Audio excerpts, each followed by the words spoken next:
Oui, Mbote, moi Namboka. Président, vous présentez pour la Oui, nga nazali Ndeko Gustave Lutumba. Nazali coordonnateur principal de l'association pour le soutien des actions de Félix Antoine Tshisekedi. Nazali bongo pe secrétaire général ya collectif ya ba parlement de l'Union Suézoami na kati ya Congo et nazali bongo pe analyste politique. Voilà.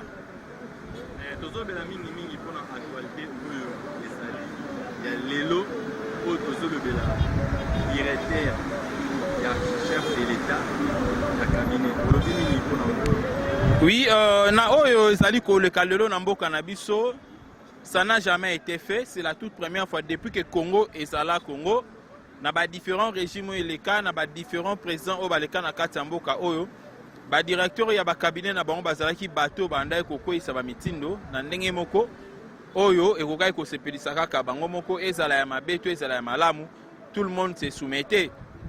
Mais lelo oyo et comme ici pe biso nyonso komona que le directeur ya cabinet ya président de la République Félix Antoine Tshisekedi abengamaki d'abord na parquet près la cour hein, après ya nini ya matete babengisaki ye ayaki pona kosamba et lobi na yango après avoir kosamba il fallait azonga parler mais azonga parler te akangamaki directement inde makala. Il a été mis en détention provisoire en attendant ba dossier mususu ekomati nasuka. Donc wana ezali loko tomoni lelo na katamboka na biso que directeur ya cabinet chef de l'État azala arrêté parce qu'il a été cité na ba détournement ya bambongo na cadre ya programme d'urgence il y a 100 jours. Mais les ozo comme ça biso directeur ya cabinet ya président ba non, bakoki kaka kokanga ye na mboka oyo mobeko ezali likolo ya batu et lelo oyo nde toye ko expérimenter pe ko vivre en live l'état de droit oyo bana Congo babanda ko yemba toye ko vivre yango lelo nde paya na régime ya Félix Antoine Tshisekedi oyo mutu nyonso azana se ya mibeko et maloba oyo Félix Tshisekedi président de la République alobaka tanga azalaka nanu candidat n'est-ce pas président de la République et yaki kokokisama parce que alobaka yango je crois c'était na ba mois de novembre alobaka na point de presse moko asalaka na chaîne ya radio moko na Congo AAP na Kinshasa que ye na état de droit mutu akoyiba akosala mabe akokangama ezala ta bandeko ya ye moko ezala ta tope baninga oyo atanga na bango kelasi so basali mabe bakokangama ezala ta ba oyo batsalaka na ye ensemble to baana na kati ya famille politique moko tope na même coalition. Sora sali mabe mobeko mutu kosala musala na yango yete mutu okangisa batu me mobeko nde kokanga et lelo oyo ce n'est ni le président Félix Tshisekedi ni leader PS ni Jean-Marc Kabou ni Augustin Kabouya ni Gustave Lutumba oyo nde akangisi ndeko Vital Kamerhe mais ezali bandeko oyo ba travaillaki na ya en complicité na musala wana ba DG lokola ba Safrikaso ba Libanais wana ba DG lokola ba OVD na ba office de route ozu lokola ba DG ba Raw Bank bango nde bayaki ko citer kombo ya Vital Kamerhe nde ko sala ke non lelo oyo mwana mboka Vital Kamerhe a se retrouver na kati ya boloko.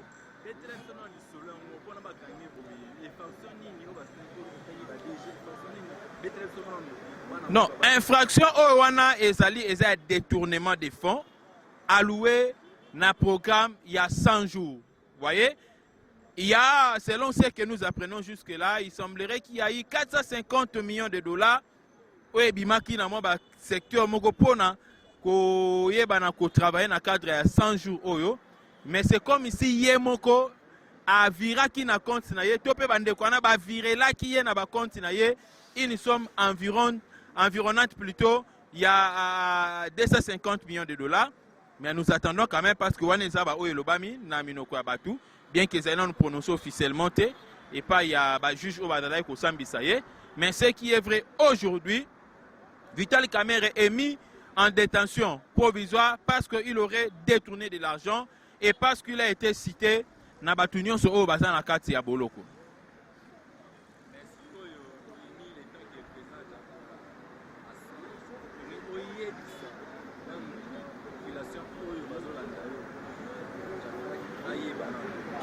Oui, na ba population nyonso o balingaka Azafach, ba membre nyonso Azafach, nazali koyebisa bango que likambu oyo ezali pas une guerre avec l'UNC, ezali pe loko eko fragiliser coalition UNC quoi UDPS ou soit coalition cash, plateforme cash, yango te mutu eko fragiliser yango parce que on n'a pas arrêté Vital Kamerhe en qualité il y a président de l'UNC.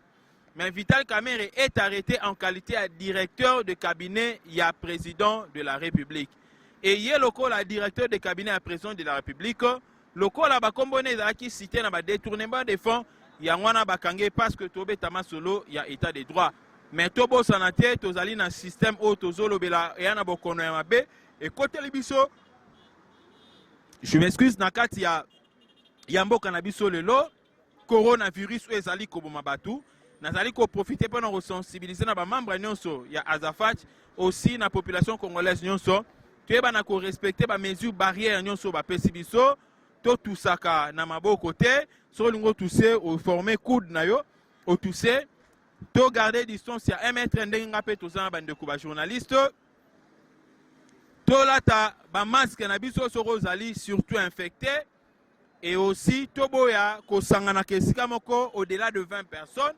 Nakati ya babisto respecter ba nombre o esengeli soromoni nakati ya mutuka batu baleki déjà nombre yo kokota te pono mibatela pe obatela na bandeko mususu to sokola maboko régulièrement wana ezali moyenne ni oyo biso tokoki kokima bokono oyo tobengi ya coronavirus oyo ezali koboma batu eza kotala te.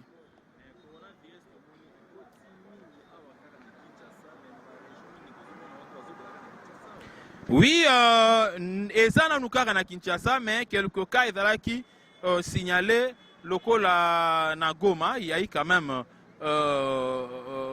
quelques cas où ezalaki signalé, je crois bien c'était un cas, et aussi à niveau il y a Bandundu, je crois qu'il y avait aussi un cas qui avait été signalé bien que c'était un étranger au Ndayaki Nango. Bon, moni na Kinshasa awa, ce qui est mis beaucoup plus parce que beaucoup de gens voyagent à partir de Kinshasa ici. Et c'est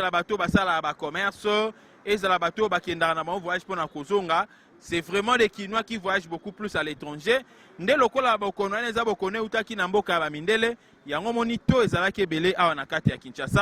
tout ça là fort et comme en intérieur parce que Kinshasa Mobimba et Congo plutôt Mobimba et ça l'a attaqué na bokono oyo ya coronavirus.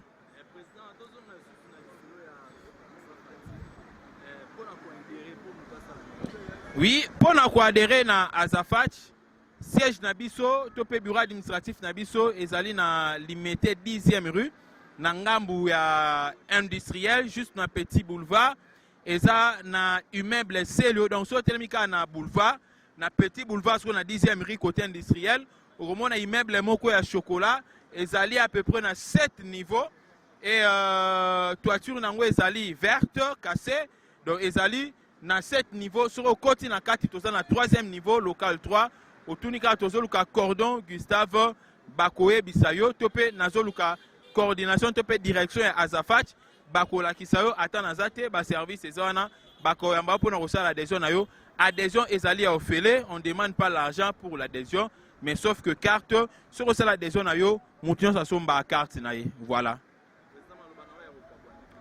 Maloba Yabokabane ezali que topé sa confiance na chef de l'État Félix Antoine Tshisekedi azo travailler pour na ba Congolais nyonso a travailler pour na sentiment et Congolais nyonso européen sa confiance il va certainement se retrouver et surtout notre nation congolaise état de droit n'était pas une mythe n'était pas une utopie était une réalité et aujourd'hui l'état de droit se réalise coup de chapeau na mboka Ofachi azali président de la République toi accompagner Makasi. Merci beaucoup, mon Mboka. Oa kolinga robenga biso, abengi biso na plus 243 89 457 plus 243 989 703 Nasuka plus 243 89 457 33 88 plus 243 989 703 à la fin. Nazali Mama Kode, moko membre ya Azafach, naza secrétaire na Azafach. Banda mokili banda nazo sepela pona ndenge ba Maman Codé livre Chimanga. Naza secrétaire Naza Fachi. Naza moko membre na association ya Gustave Lutumba. Naza cadre Naza Fachi. Banda mokili banda pouvoir et banda na Congo totikala komona te likambo esalamaki lobi kamere andimaki teke bakokanga ye. Cela veut dire que bato batikali na sima bazo exemple ya Fachi ndenga azosala musala. Eza Congo, ya azwi mbongo ya Congo, me azongisa aza na motema makasi te, azongisa po eza mbongo ya mboka, bana mboka bazosufrir makasi, mboko eza mboka na ye te, ya akoki kozala te, mbongo ezaka na poche na ye, ba fonctionnaire bazofutama te mpo na ye kaka, ba détournement ya mbongo wana ebele, asoleli yango nini, asomba ba immeuble, asala ba concurrence na IDPS pona nini tosepeli makasi toana esengo makasi banda mokili ebanda totikala komona te directeur ya cabinet ya mokonzi bakanga ye me lobi andimaki teke akolala na prison ya Makala alali. Cela veut dire que musala ezosalema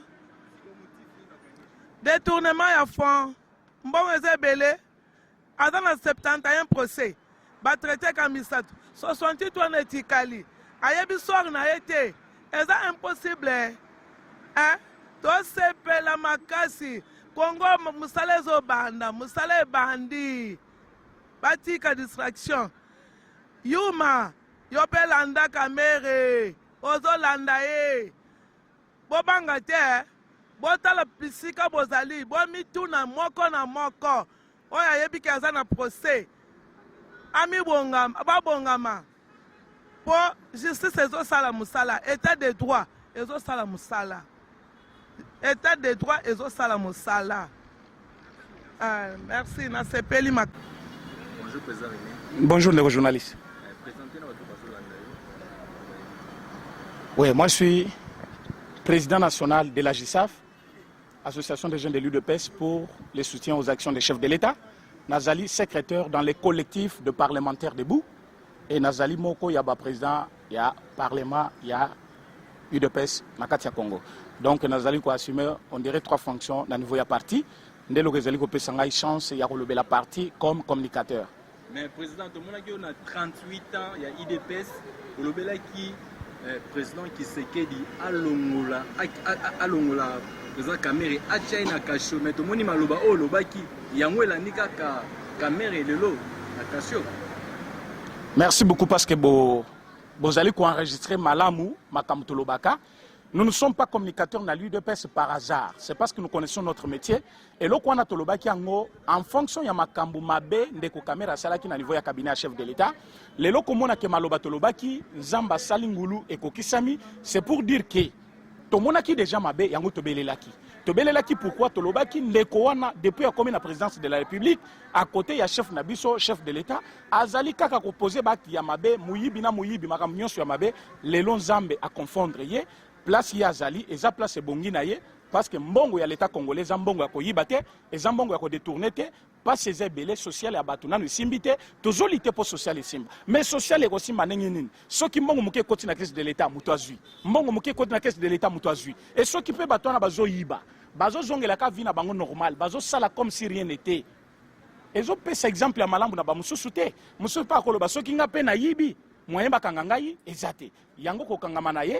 Ezali leçon pour nabama ninga mususu o bayebi ke koyiba ezali loko ya malamu bayeba question na yibi na ko subir loko la caméra même si on a approché à chef de l'État pour chef de l'État lobaki boy ata balobi oza mama na ngai leki na ngai soki oyibi mbongo ya l'État justice akosamusa na ye lelo ndeko caméra azali ko subir loi ya Congo ezali Tshisekedi te ezali ba membre ya IDPS tende balingi ba indexer problème wana mettant même na 38 ans na biso anniversaire à 38 ans tosenga ki arrestation na ye c'est parce que makambo azali ko sala mabe à côté à chef de l'État ezali ko fingisa yete mais ezali ko fingisa ndé chef de l'État awo bato bazaki koloba cop na bango mibale awo bakangi ba yoki comme chef de l'État azali na koloba initiateur ya projet ya 100 jours mais mutazaki na coordination il y a travaux de 100 jours c'est monsieur Kamere donc so ba moni kayiba kimbongo yango tolobaki akota na boloko akeko pirige peine na ye place azali na pese mbote confinement na kitoko eleki ya biso nyonso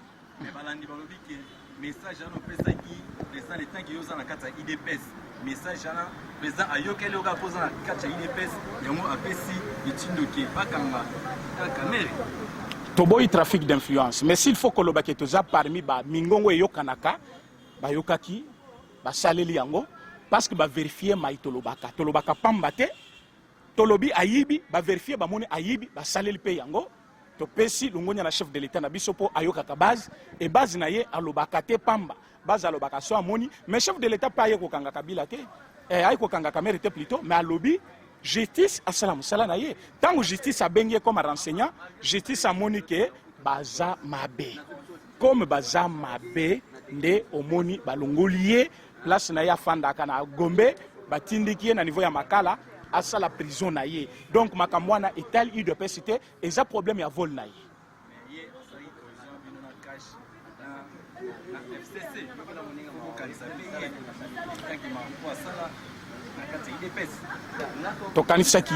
tokanisaki ye na accord na biso ya Nairobi tolobaki une fois chef de l'état président une fois Tshisekedi et Antoine Félix président chef de l'état mais c'est Kamere Vital premier ministre mais tant que toye tozi chance à cause de la majorité parlementaire te moyens à la premier ministre ezala quitté comme moyens à la premier ministre ezala quitté chef de l'état kanisi poste ba pesa ki wana eza poste ya mawa chef de l'état lobby comme majorité monanité directement topesa ya ta directeur de cabinet et poste ba pesa ki wana je vous dis kaka soki aza esprit ya muyibi hein oui biso za esprit ya muyibi te poste ba pesa ki wana c'est comme vice-président de la République ozali na ba privilège ebele mais na moni ndeko yo malgré mbongo nyonso aza nango malgré ba privilège aza nango gardé par l'unité otobengaka JR garde républicaine na ndaku na ye tina mbusala na ye na mituka na ye tina bana na ye nourri et vêtu par la présidence mozoke koyiba lisusu ezali système Kabili na makila musala mango koyiba ko détourner yango bamonaki comme si poste bapesaki ezaki l'importance te il faut yiba kaka donc etali bisote soki azakuna tokanisaki ye vice premier ministre ministre de budget azanan mutu ya INC ministre ya media azanan mutu ya INC donc tokanisaki ndeko Kamere mingi tokanisi mingi musala ya sali na coalition wana toboyi yango te mais musala wana pe lobaki te ketango kokoma mokonzo banda oyiba monga l'état donc tondimaki ye pembeni na biso pembeni ya chef de l'état mais muyibi na ye sali ke ayiba ndembongo ya l'état kangisi et talibiso yi de peste bien invité pour nous donner la clarté sur le dossier des travaux de 100 jours. Ce qui veut dire, monsieur Vital Kamere, azali ko répondre par rapport à dossier il y a 100 jours. Makambo ya robankite. Mais là, qu'on ne peut si l'État, ba clarté na ba prévébélé, directeur ya robank. Pombongo ebimaki, o bazaki ko soupçonné, parce que Kamere azaki soupçonné. Yeba ke mutunyo so azana nous jugé condamné te, azali ko jouir de présomption d'innocence. Et le monsieur était libre. Yango tango azaki nanu, ba jugé yete, banki yete, azaki un homme libre. Yango mutango akendaki na veste na ye. Chose grave, a obligé na ba garde rapproché na ye, balata cravate ya rouge, ya parti na ye. Ye moko sko ayiko la table. Aboseni ke na justice ba intimida kate. Omoni juge wana na kotanga komonete, mais na moni ba tokona otanga komona mingi, ba exposer ce n'est pas un problème. Aza déjà na sécurité à chef de l'État. Le juge atali aseki, mais c'est Kamere nengo ye kokanisate kozonga cravate no ya rouge kolungwa nazana photo na ye abutu na 18h na niveau ya cellule na ye tango bachaki déjà alunguli na che téléphone na lito banda ko benga président zoyambati donc na prison na veste na ye selungwa ki déjà atikali na chemise na ye pour payer ses blouses qu'est-ce qu'il a fait là-bas renseignant il faut convaincre juge pour juge asala nini atikayo mais mutu babenge comme renseignant akina ba document belé ba poser des questions. Je vous rappelle, c'est des questions. Question Yaliboso Balobi, Monsieur Vital Kamere. Tu peux nous dire les comptes où était logé cet argent remis par l'ex-directeur de Raobank? Alobi, je ne connais pas ces comptes-là. Oyebi Yangote. Mais DG Yaraobank Azongi Simbongo. à l'objet sur l'ordre de celui qui m'avait dit de déplacer ce compte-là. Maintenant, batuniye. Maintenant, mbongo wane zongi na compte. Nani apesa qui est ordre à zongi sa mbongo na compte. Et mbongo angweza combien? Alors, je ne connais pas cet argent-là. Mais j'ai au moins des preuves. Beaucoup de temps, yango, et j'en ai pas papier. Avant, la question, Moussoussou, juge Alobi naye, tu es déjà coupable. Pendant que tu es coupable, tu as refusé de collaborer avec la justice. Information, vous allez couper ces forces. Directeur Yara au banque te connaît. Tu étais appelé comme renseignant sur le dossier où comme tu es incapable de nous renseigner sur le dossier qu'on va enquêter, tu as gardé le temps de faire l'enquête, c'est-à-dire que déjà na preuve. Yango, monsieur, Koko Makomi, Atikali, on n'a pas besoin de lui laisser loin de la justice. Pourquoi? Vu la gravité, c'est ça le mot utilisé. Vu la gravité du dossier, l'accusé ne peut pas être loin du parquet. Alors, loin du parquet, et quoi que ça, nanda kuna yete, na résidence surveillée, na kati pe ya parquet, mais aux autres tande na boloko, ne place babengi détention provisoire. Ote, eza mascara ba obimise lobby, boyebiso ba obimise lobby nde ba obenga ye. Mais ce Kamer est dans une liberté provisoire. Dans une liberté provisoire, droit n'a eu comme illimité. Aux gens libre de tous ces mouvements, les lois n'ont pas mis d'ok. L'objet n'a pas mis d'ok. Une semaine aux gens côté on a pas récupérer par pourquoi? Parce que dans ce sens-là, aux alliés mutumoko ont commis limité. Même le déplacement na yo, makambu na yo, yango mo bato musuba comme soupçonné. Oh, mutunaya kala linga zonga. Et ça pour na bongo c'est parce que liberté à mobile na ye est commis dimi. Dans quel sens? Le monsieur ne va pas aller en Afrique du Sud. Ou à Europe, non. Jugement is alinan. Mais reste à savoir, est-ce qu'à Kobi Malicious ne peut pas passer en liberté provisoire? Pourquoi? Le premier juge, premier président de la Cour, a lobby toute affaire cessante par rapport à la propagation à Covid-19. Nous devons protéger nos juges. Bafandanan. Si nous avons levé mesures à chef de l'État et à état d'urgence, cela nous montre quoi? Mesure on est aussi là après un mois. Donc pendant ce temps, M. Kamer va purger d'abord peine naïe, ou tu es beaucoup tout est. Peine en parfait qu'on bêta 10 ans. Des mandats, il y a Félix vidé. Na deux mandats on a Makambuya au cash les alliés sous terre. Pour Makambuya cash borome au tchèle biso nala lana muka cash. Nali anguba cash. Mais président Régnaz avec un partenaire na bino na katono. Kabila pas un partenaire na biso. Un partenaire na bino. Joseph Kabila pas un partenaire. Quand moi ça que IDPS bozo se réjouir na détention ya Kamere. C'est ingratitude. Na makambo kombo IDPS bimi ndenge nini? Et bimi awa ndenge nini? C'est là où que moi je me demande batumusu ba yebi comment classer les affaires. So itozaki lelo na parquet bakolo ba eloko zo tuna wana comme hors sujet. Batunyo so bakome tuna biso kaka IDPS biso toza IDPS. Mais pourquoi boyo tuna biso? Bino boyo tuna biso pona nie. Bino boyo tuna biso po boyebi ke toza na part de responsabilité. Tika biso to yebisa. Na kati ya coalition tozali na coalition cash, tozali na coalition FCC. Mais coalition tozali entre maintenant cash FCC. Écoutez peu coalition Moussoussou ou plateforme Bemenga qui cache.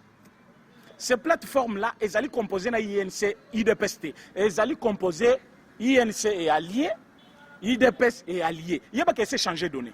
Ce qui est la plateforme, quand il y a INC, IDPS, là c'est autre chose. Mais il n'y a pas que IDPS a allié, INCP a allié.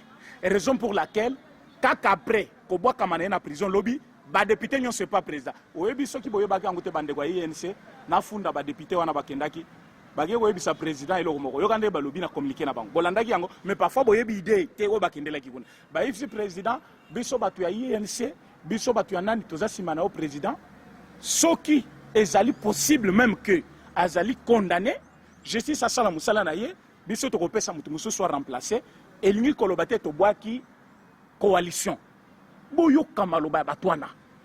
Donc balobi nini Kamer est à la justice à salam salanaye mais biso ba député ya coalition tozali wana pona ko soutenir coalition. Ce qui montre que Kamer n'est pas INC et l'INC n'est pas Kamer. Aujourd'hui ceux qui Kamer a condamné coalition ba kobimisa mutu mususu plateforme cash ba kobimisa mutu mususu wa kozala à la tête ya INC. Ou soit na nani ya coalition wana. Qu'on enlève cette idée là que non, IDP c'est dedans, IDP ça azana pour rien. UDPS aza parti politique phare na coalition oyo ezala PPRD ezala nani mutu moko azala kola UDPS azate. Pourquoi? Parce que nous avons la première institution du pays, la présidence. Et comme la présidence ne peut pas engager un pays, c'est le président qui engage un pays, c'est pourquoi c'est la personnalité des chefs de l'État qui est appelée institution. Yango président comme na moko kaka ndenge bobenga kayewana botanga na article 65 ya constitution ba tant bazo citer ba nani ya l'État. Les institutions de la République sont la première institution, président-chef de l'État. On ne parle pas de présidence de la République, on parle de président-chef de l'État. Cela veut dire quoi? Naminito Tozanabino, Boyebaki, président-chef de l'État. Le Kole Azali, institution, Azali issu d'un parti politique qu'on appelle UDPS. Et UDPS a kolobaka kamakambo etali ye na présidence na ye. Mais ce qui muto Azali allié na biso, ayibi mbongo ya l'État, a subir regret ya loi parce qu'Azali mutu oyo a détourné mbongo ya l'État kombo na ye na lingala babinga kaye moyibi et moyibi place na ye zaka na boloko Azali mutu te boya ko ote UDPS ba sepel comment biso to sepel te mutu ozo mbongo ya l'État kangi lungula kamere lungula INC chaka ka moyibi ya mbongo ya l'État or biso poto pesa ba congolais social na otaki kolobango na émission mususu na lobby que social obozaki ko zelango chef de l'État pesi ba congolais social na caméraman na seki atuninga pourquoi moi j'ai dit oui les social ce n'est pas à manger mais eloko esala ka kebiloko ya kolia ekitatal ba subventionner douane ba kotsa biloko oyo bato bazana ngo besoin na mboka eza économie mais ce qui économie wana ezali par terre à cause ya moyibi social boko zelango 100 ans mais ce qui bazo kangela bino bato basala ka ke économie ekita par terre c'est-à-dire batier bino social yokande social ekokote maintenant loko la caméra kota prison mbongo nyonso ya l'État ebanda kota na caisse de l'État mbongo nyonso ya société pétrolière ebanda kozala wana makambo ba yibi 15 millions ekozala te wana je pense Fayulu place azali ACPL pour abetelango c'était ming mais pour zonga Congo il faut chef de l'État à lever mesure pendant que nous parlons 15 millions 100 millions 200 millions Albert Yuma ne pensez pas que tu as oublié coronavirus peut détruire le côté. Apparemment, on va intouchable. Oh, façon Azali déjà en résidence surveillée, à voyager à l'issue. Aya on a Kinshasa mais il faut voir cortège Azali Kotambola nango bien surveillé. Il y a à cause ça coûte koki maloko la gedon kingouté parce qu'on va arrêter tout le monde. Je vous dis, Obi Kimbuta akay kuna on a malade mais ozo belanine. Oh hémorroïde. Non. Ça c'est blague avec l'État. Bato bazo kufawa du jour au jour. Bobomi bato aussi a kufi awa. Pour votre information, si nazo kataba sujet mais parce que ça vient plus vite, il faut annoncer yango. Moi na moso boyeba ki na kombo ya Karine Lokeso, azali déjà devant la barre, azo samba pour na liwa ya Rossi. Famille ya Rossi place bozali na pesibino, mbote na bino. Rossi d'heureuse mémoire, un homme qu'il faut abundana biso. Oh yebele ba komi lelo Rossi akufa pona rien. Bomi boko fuinete. Mais c'est parce que vous ne connaissez pas le français. Yango boya kato sala taba émission ya français. Toyo kabanani balobaka na ba faute. Pour boya ba pourquoi chef de l'État lobaki je ne vais pas fouiner dans le passé. Bino banda bokolaki na mboko boya baki mon fouiner. Tu sais que monsieur bino fouiner boko mi fouiner. Alobi ako fouiner te. Bino boya baki fouiner. Boya ba alobi ako fouiner te. Akena Rwanda bazo discuter na fouiner beti collatéraux. Ba komi o collatéraux. Mais boza ba éminent professeur ndengeni. Tu sais que Dialobi, je ne vais pas fouiner dans le passé parce que je suis Tshisekedi, président de la République. Or, Moutifa fouiner dans le passé, c'est la justice. Naba professeur, naba assistant, naba juriste, naba droit constitutionnel. Ou Tshisekedi Dialobi a fouiner dans le passé. Donc, Rossi Akoufa Pamba, Tshisekedi n'avait pas dit que je ne vais pas fouiner dans le passé. Mais il avait dit, moi personne, comme Tshisekedi, je suis un individu. Moutifa jugeait Batou. Mabena bango ya kalana et siko et justice. Mais moi, comme individu, je ne vais pas fouiner. C'était une façon ya ko exposer Batou na justice pour que la justice fasse son travail. Bango tout ba koyeli phrase one. Alobita ko fouiner dans le passé, siko ba ko juger bango ndengenine. Mais lui n'avait pas dit ça pour dire que je suis en train d'épargner les gens. Mais il avait dit dans le sens que je suis un individu. Un individu ne juge pas les gens. Celui qui juge les gens est engagé par l'État dans la justice. Et ce qu'il est l'homme juge, il n'est plus la personnalité physique que vous voyez, mais il est une personnalité morale de l'État. Ouazali ko juge bat. Yango babenga kaye na kombo na ye juge. Okope se kombo li sute kuna. Ce que oye okobenga ye s'il vous plaît, monsieur le président, s'il vous plaît, monsieur le juge, parce que comment on a combo l'État apprécié pour juger Bato. Maintenant, yo, tant que tu sais que tu as juger, est-ce que tu sais que tu as juger Bato? Président juge Bato. C'est la justice. C'est ça, phrase. Maintenant, justice, et le baki, pourquoi juger Bato? Tu m'as koufi pamba. Rossi Mukendi a koufaki pamba. Lelo mutaboma qui est. Alors, à l'époque, lieutenant. Bamatisi Malamoko capitaine, major, Malamoko colonel. Ah! Moi, suis Malamoko colonel. Kakapo abomeli biso elomba mobile. Les lobazo sambisaye. Boye bake, jugement naye et aussi la tang makambo corona et aussi là, na état d'urgence au chef de l'état Tchaki, Karina Kokota prison pour avoir tué Rossi. Bokanga pedati alelo. Je vous dis ça parce que nabi procès na ndengezo kindi déjà. Bako kangaye. Karine oboyebi obomaki Rossi, bako kangaye. Et bakangaye mon côté. Le rôle bolobi na tanga na kotanga. Boye bake muzito. Bako sambisa ye azokota prison. Boye bake muto tozo benga na ninga kimbuta. Guy Matonda kotikuna azaki ministre à finance provinciale. Ministre à finance provinciale azanet premier ministre. Premier ministre il agit au nom du gouvernement. Chef du gouvernement provincial Ezalaka gouverneur de la ville. Mais comment le Guy Matondo wazaki ministre provincial à côté prison?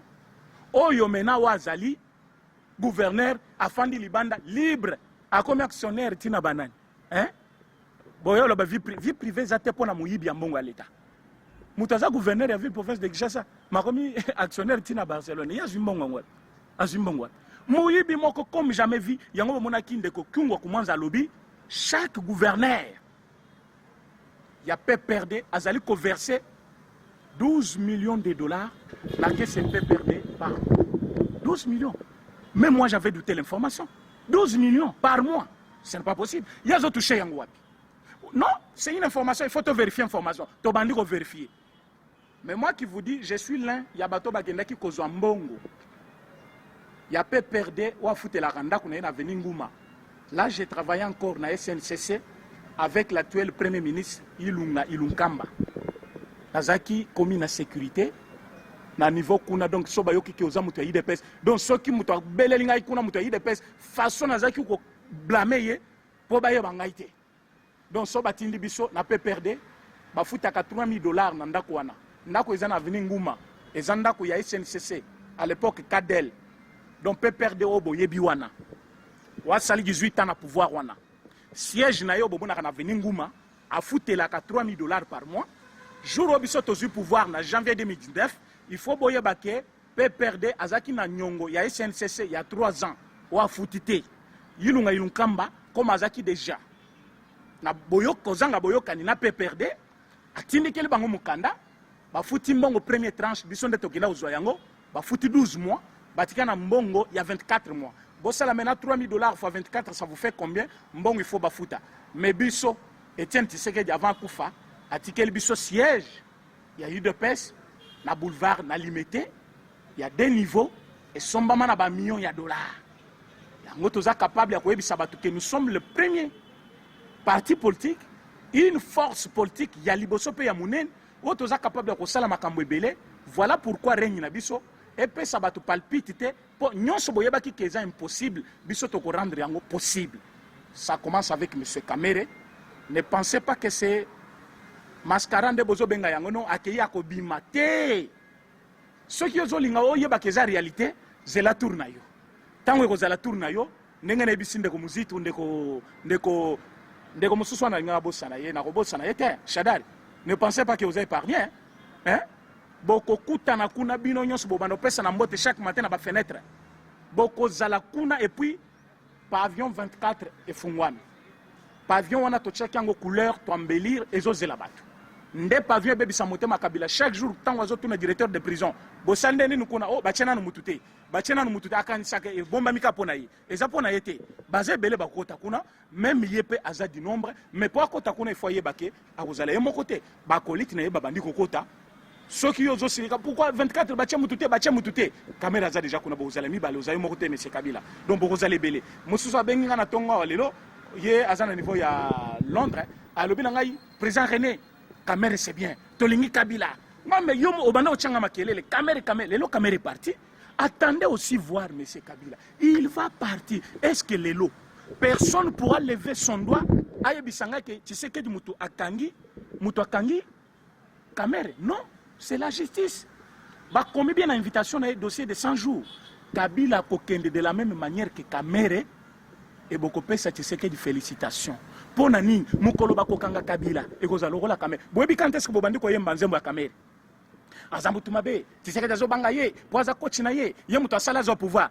Bokandi, tu sais que des Yogarate, tu sais que des Kinois, Aibi Lingala bi, Ayoga Lingala bien. Nyon Sobolo Bakane comme la Kaye. Bino kutu bana ba internet na banda kuna bino ka tiseke an internet o nyonso le kana ba réseaux sociaux ayokaka ayoki caméra za mutumabe mais il ne pas là pour suivre le clameur public azaki chef de l'état à lobby le moment viendra caméra yibi 15 millions ote baza lokuta na déplacer ki ka kezana compte mokobo compte mi o déplacer na ordre nan zongisa mbongo monane mbongo ebimi ya mibale 2 millions de dollars.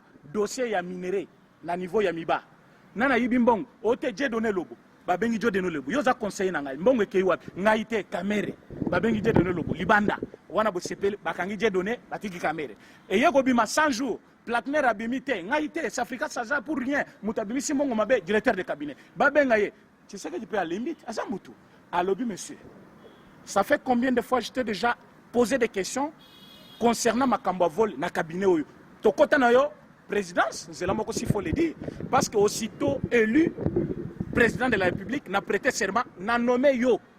Première nomination, n'a directeur de cabinet. Mais banda tozana yo, sitôt déjà combien de fois n'a makambo vol et détournement. Est-ce que je serai là pour te protéger combien de fois? C'est le moment. Justice salam salana yo. Boye ba ke jour azo kende ko répondre na 4e rue. La dernière personne avec qui il a causé, c'est le chef de l'État. Il lui a posé la question, président Gayu Nazoki. Oui, question ya moi na yebi déjà que oboya kende. Mazo ko la kayo kaka. Papa olobini na kende kaka. Président Lobinaye, je t'avais déjà dit. Allez-y, courage. La justice fait son travail, mais toi si tu as le élément de preuve. Président Félix répond soit na ezali ko convaincre té. Ezala ki une façon ya kolobanaye kende ozali coupable par rapport ya ba fait. Et ko kenda ki bino na ngai bomoni suite. On ne va pas parler d'un homme qui a volé comme si c'est quelqu'un qui avait sauvé la République et la République est en reconnaissance envers lui. Non. Makambo ya muto ayibi, basola kayango na justice a lobby ayibi, to kangiye, to garder. Point très, makambo na etali UDPST, etali ba militant. Il y a UDPST, etali ba combattant. Il y a UDPST, et zali kambo ya monsieur Kamere et la justice. Bonjour, de journaliste.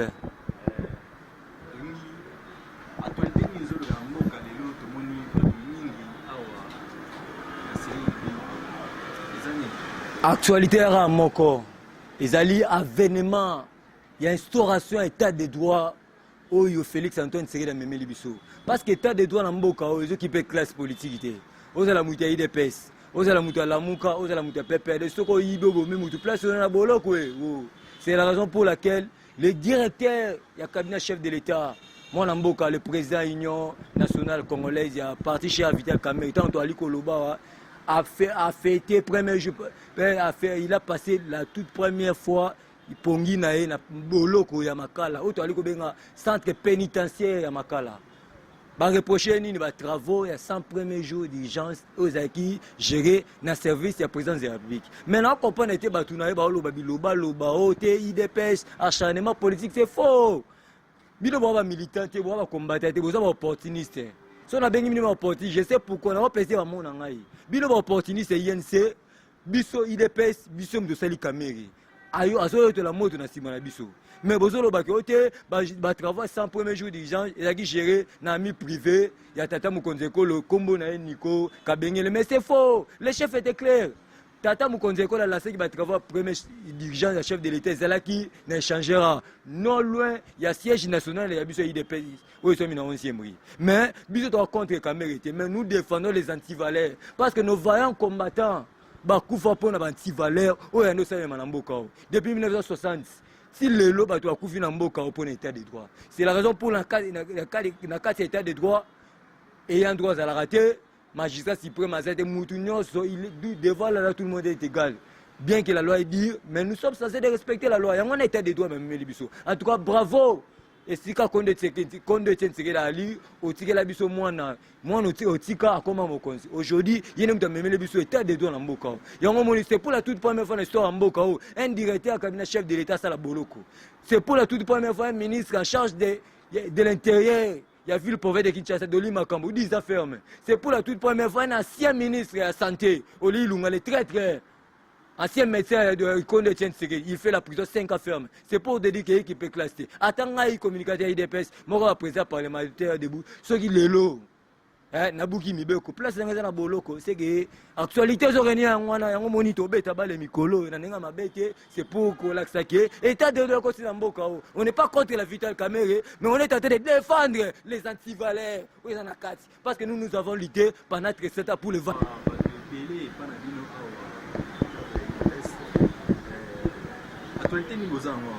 C'est la seule actualité où ils ont pour le moment les arrestations ndeko Vital Kamerhe mukolo ya lobby na justice yango nde paralysé nano mboka na kati ya mukolo lelo eningisi base ya UDPS eningisi base ya cash yango nde bato ebele baye lelo na base ya parti po baye ba qu'est-ce qui s'est passé mukolo ya lobby po ba moni na balandi na basango ya lobby ba Top Congo ba radio international que non ndeko Vital Kamerhe oyo aza directeur ya cabinet ya chef de l'État oyo azalaki pe moko ya bato oyo basoutenaki nani président Félix à part mabe ya Genève tant bato bayoki ke non de Vital Kamerhe aza na kati ya prison yango nde moni bato lelo baye po baye ba qu'est-ce qui s'est passé au juste.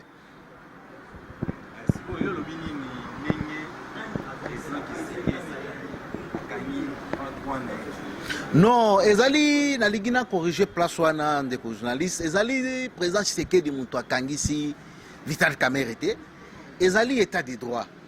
Tout le monde est égaux à la justice. Et lingo lobate que ceux qui ont directeur de cabinet et chef de l'État to ozali ayant droit ou soit moi na ya Félix to ndeko ya Félix ozali c'est-à-dire ozali likolo ya mibeko non. Nous tous, nous sommes au-dessus, la justice est au-dessus de tout le monde. Nous sommes tous en assez à Mibeko. Ndeko Vital Kamerhe a été invité dans le parquet. Alors, il n'a pas donné de justification valable. Il y a un moni bâti nos mises aux arrêts provisoires. Parce que nous avons condamné, il est mis aux arrêts provisoirement.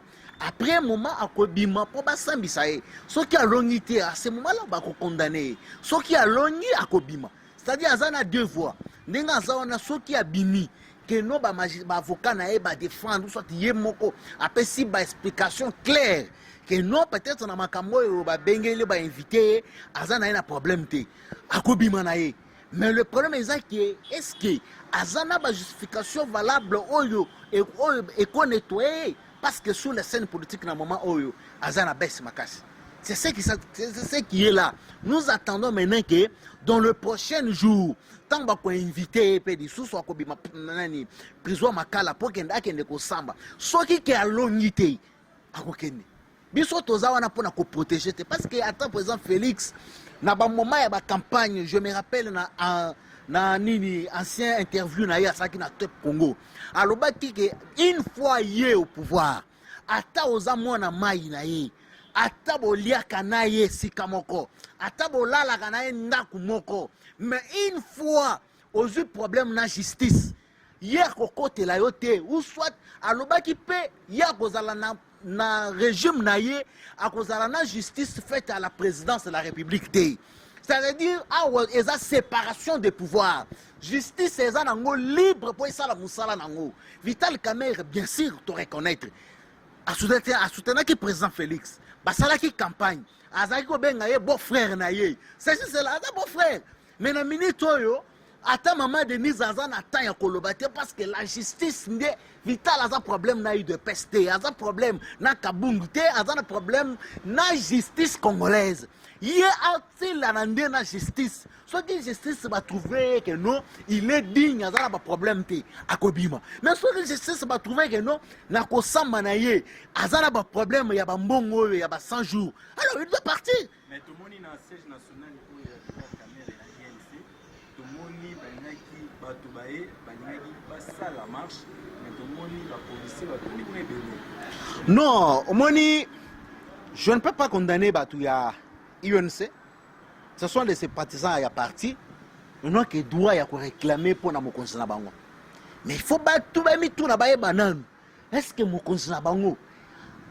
Azan a raison, toi Azan a raison. Parce que il ne faut pas toi pour y aller là. Ata bisonne to zana de pes. Les lois que bakangi kabund que no ayibi mbongo à l'état. Jamais nga Israël ndenga na zaboye na ko bima pote na lobe na kabund na bima. Autant ce que ça dit que kabund ayiba ki mbongo à l'état. Alaki na ngaite. Alaki na mwasa na bana. Alors ceux qui mukolo azana problème na justice ngana ke ko sambisa yo ke kabund na bima. Non. Le problème est ça, état des droits. Yé moko ni ako samba. Bato yé nselo ko zo sala bango eza excès de miel. C'est-à-dire pour na bango kamere candidat 2023 toboike eza ambition politique. Mais ni politique quand on soit pouvoir en beaucoup préparer on a koiba mon à l'état. On va ko sala ba campagne ce que l'américaine en 2023. Biso de peste total les bino.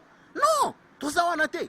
Bah réclamer, mais le problème est que Kamere a un problème dans la justice congolaise. Ce qui a l'unité, il doit partir. Et puis je profite pour féliciter Moronza Mora, le président Félix Tshisekedi. En tout cas, je ne me croyais pas qu'un directeur de cabinet, un président de la République du Congo, a quoi là la namakala. C'est-à-dire, noto que Salemi na Congo, tout en France, tout aux États-Unis. En tout cas, président Félix, coup de chapeau.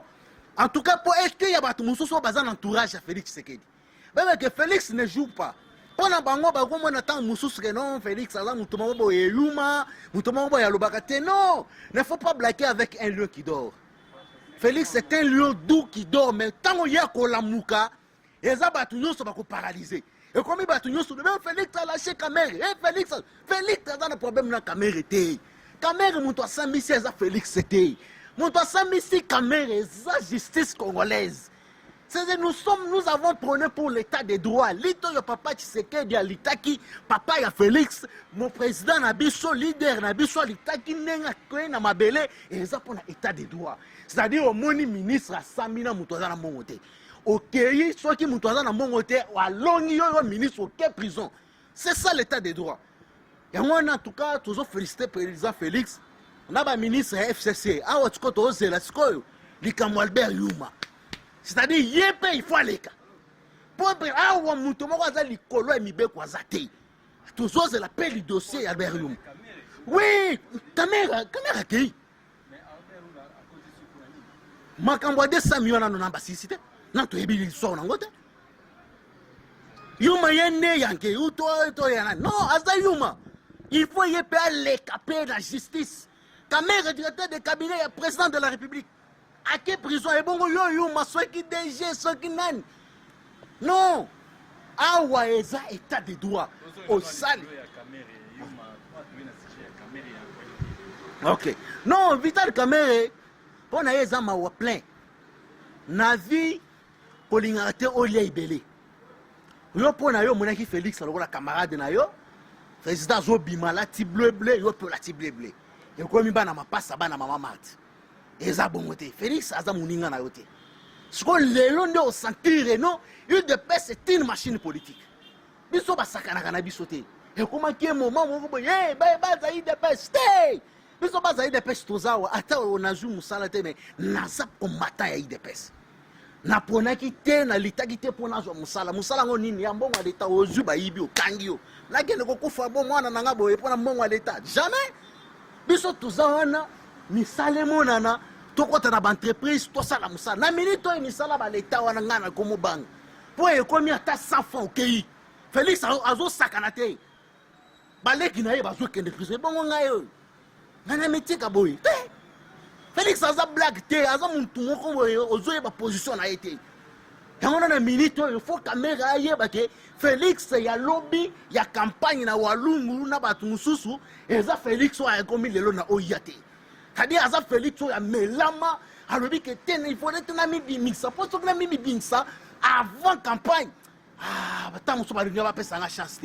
Mais lelo tozomona sikoyo un Félix fort, un Félix oyo tozomituna eske eza Félix po lobi na koti na mutuka nazokende ndako na voiture mama moko ozomituna mwana Tshisekedi oyo alashe kamere place naza posa na seka place naza posa na yebisi mama wana eza Félix mutu alashe kamere te eza justice nde mutu ekangi kamere justice wana mpe soki esambisi kamere etrouve ke mwana bato aza na ye na problème te akobima mais soki lelo ke kamere azwi problème nayebi te INC en tout cas bomi préparé ata bodo mayo azala soki candidat na bino 2023 po biso awa jamais soki kamere bakondane ye soki Félix ameki ke azalaka directeur cabinet na Félix biso base toyokaka mutu te soki totomboki na biso c'est-à-dire pour na biso tozopesa courage tout d'abord na magistrat nayebi komona ye te mutu asambisi kamere mokolo alobi nazopesa ye na longonya po te obangi personnalité ya muntu azalaki liboso na yo te o directeur ya cabinet o le tout puissant o ngai boy te papa boloko c'est ça l'état des droits c'est ça l'état des droits parce que Félix alobi ata oza mwana mai na nga po lelo mpe na audio sociaux na réseaux sociaux awa nakoti ça va ndeko toko continuer ata prochainement merci.